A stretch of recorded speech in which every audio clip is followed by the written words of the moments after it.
Hi, Julie Jones from SSB Performance, Smarter, Stronger, Better Mindset Training. Here with this week's Mindset Made Simple Tip of the Week, brought to you by Game Day Sportswear. This week we're talking about motivation versus commitment. Well, my day did not go as planned today. Not even a little bit. I took my dad to an appointment that was supposed to last 2 hours. Perfect. I had 2 hours of work to do while I waited.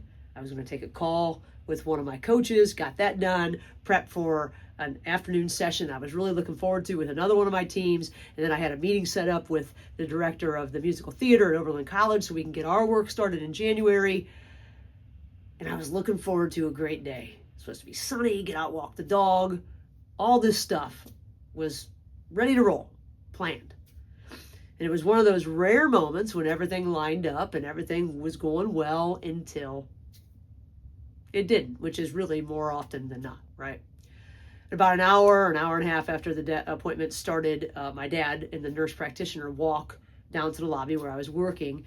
And she said, "We're all done, but you need to take him to the ER right now.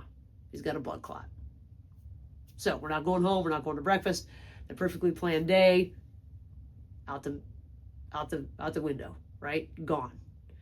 My dad was not a happy camper. We had been to the Cleveland Clinic a million times over the past few months. He did not want to go, which makes it so much more fun for all of us, if you can't tell the sarcasm.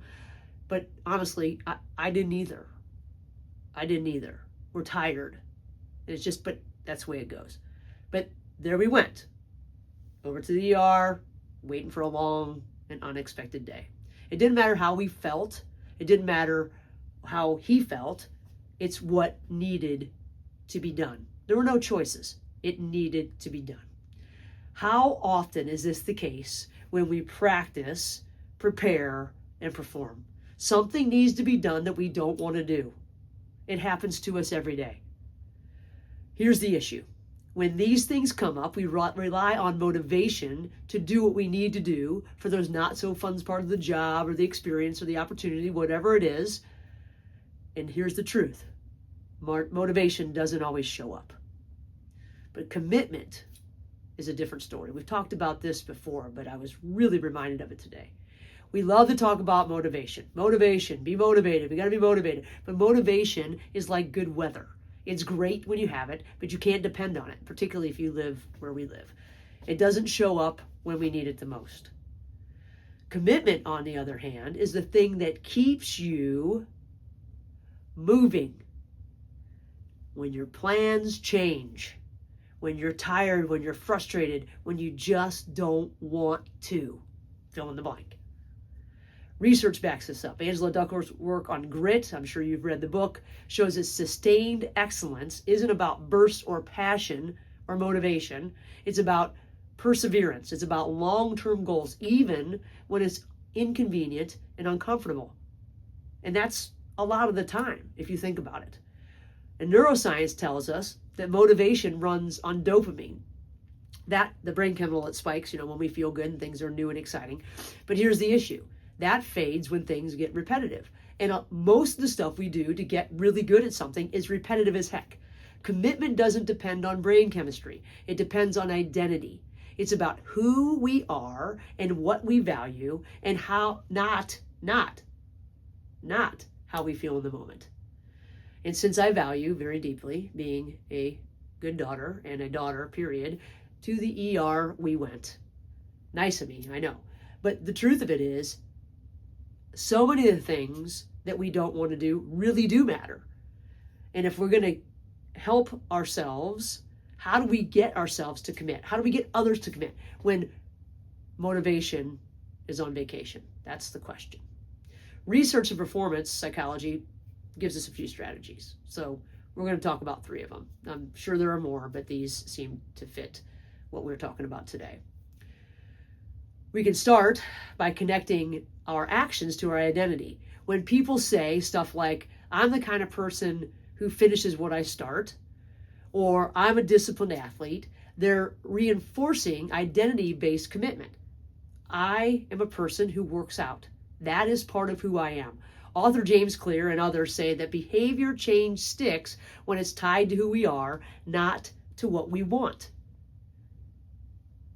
or we can make it public. I'm sure you cringe lots of times when you see stuff on social media and you're like, oh gosh, someone's making a commitment, they're going to do all this. And be honest, I'm sort of cringe at it too sometimes, but they're sort of onto something. They're forcing themselves to take public accountability. So research in self-determination theory shows that when we make commitments visible, whether it's to our teammates, our coaches, our coworkers, or even just one other person, or on social media, I guess, right, our follow-through increases. It increases dramatically because it taps our social responsibility and our need for relatedness. That's really important to us. We want to do what we said we were going to do. We want to do what we said, told you we were going to do. And then throw in one of my favorite tools. We can use implementation intentions to help people with their commitments. Because really, it's just a pre-commitment. That's all it is. According to psychologists, when we decide when and where we're going to do something, we're more likely to act on it. It removes the emotional debate so that when we get into this thing that we don't like, we already have a plan. And that's a good thing. So commitment isn't built by wanting or motivation. It's about engineering consistency. It's about talking about who we are and connecting our actions to that, making them visible, and then simply having a plan. And then finally, the grumpy old man didn't make this any better by being grumpy. And we know that. Getting upset doesn't make hard things go away or go any faster. Trust me, I've tried it and I watched it today, right? Getting upset amplifies what we don't want to do. And psychologist James Gross talks about emotional regulation and shows that when we reappraise things, or how we're referring to a situation, or how we're relating to a situation, it's one of the best ways that we can manage stress and maintain our performance. So we've got to reappraise what's going on. Instead of saying, this is awful, which I know my dad was thinking the whole day, he could think, this is necessary. It's like I told him, it's part of being alive. If you want to stay alive, this is what we got to do. Like instead of, this can't be happening, then, okay, here's what I can control right now. This doesn't mean we have to love every moment. It means that we do what needs to be done wisely, not blindly. We fulfill our responsibilities without letting frustration take the wheel. It doesn't need to drive. It can be in the car, but it's not the driver. Commitment in situations like today are easy. But what about during the season or during the downtime or when nobody's watching? Motivation's easy when the schedule's set, when the coach is telling us what to do, when teammates are training beside us. But when the season slows down and no one's keeping score or no one's holding you accountable to the things that we're supposed to do or no one's watching, that's when our commitment speaks the loudest or not. The choice is simple, but it's not easy. Do what we feel like, or do something because it matters and it's who we are. When motivation fades, commitment keeps us steady. When conditions change, responsibility and commitment keeps us consistent. When life throws an ER visit into the plans, commitment decides what you'll do next. Of course, that's an easy decision. But we know that there are a million things that we have to decide each day that are not easy or motivated. We're not motivated to do. And you know that they say, right? Commitment means we're doing what we said we'd do long after the mood that you said it in has left you. I don't know who said it, but every champion lives by it.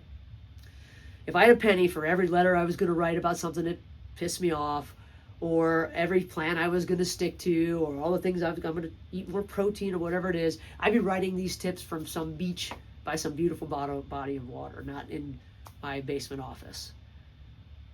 But those things were based on motivation and not commitment. Commitment is a feeling. Motivation's a feeling, sorry. Commitment is a choice. It's a decision. And winners do what needs to be done no matter how they feel. That's the difference. So, when we're not feeling it, forget the motivation. Go back and think about who you are and why it's important that this needs to be done now. My example today is a ridiculous example in all reality. Of course, I'm going to do what I needed to do today. But I had to convince my dad that it was the best thing for him to do today. He would have much rather come home and sat in his recliner, and then whatever happened, happened. But that's not how life works. You have to do the hard stuff. It's part of admission if you want to stay alive. And if you want to be great, being committed is the key. It is admission to the top levels. Motivation is going to come and go. Commitment is a choice. Something to think about for the week. Are you committed, or do you come and go when you feel like it?